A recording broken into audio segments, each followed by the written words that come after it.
Bir çocuk küçükten yetim kalırsa,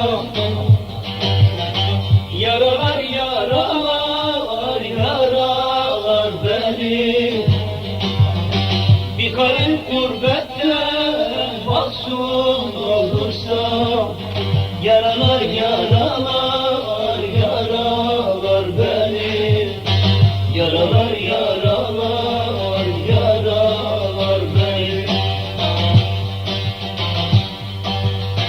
Bir garip gurbetten mahzun olursa, yaralar yaralar yaralar beni.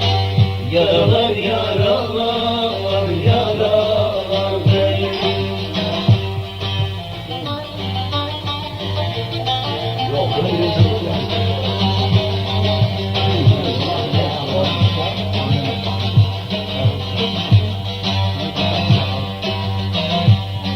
Bir ozan bir yanık türkü çalınca, ayağın hasretlik dile gelince, gönül derdi söz konusu olunca, yaralar yaralar yaralar beni. Yaralar yaralar yaralar beni. Gönül derdi söz konusu olunca, yaralar yaralar yaralar beni. Yaralar yaralar yaralar beni.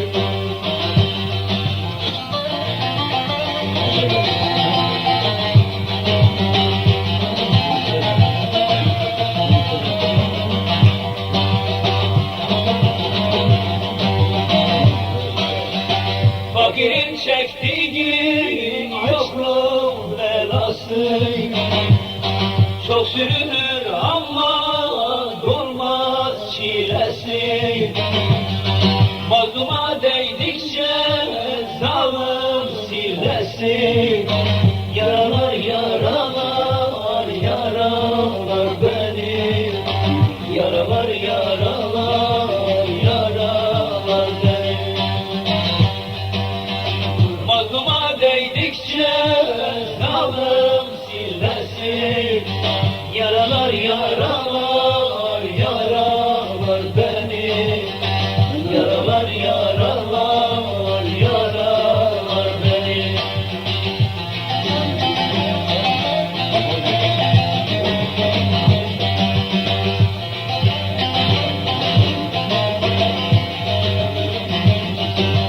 Yeğenim yanımda olacak. Budayım mangaldaki bir közüm, daha bana üflemeye lüzum.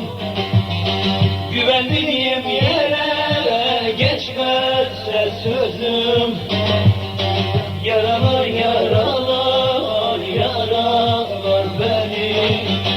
Yaralar yaralar yaralar beni. Güvendiğim yere geçmezse sözüm,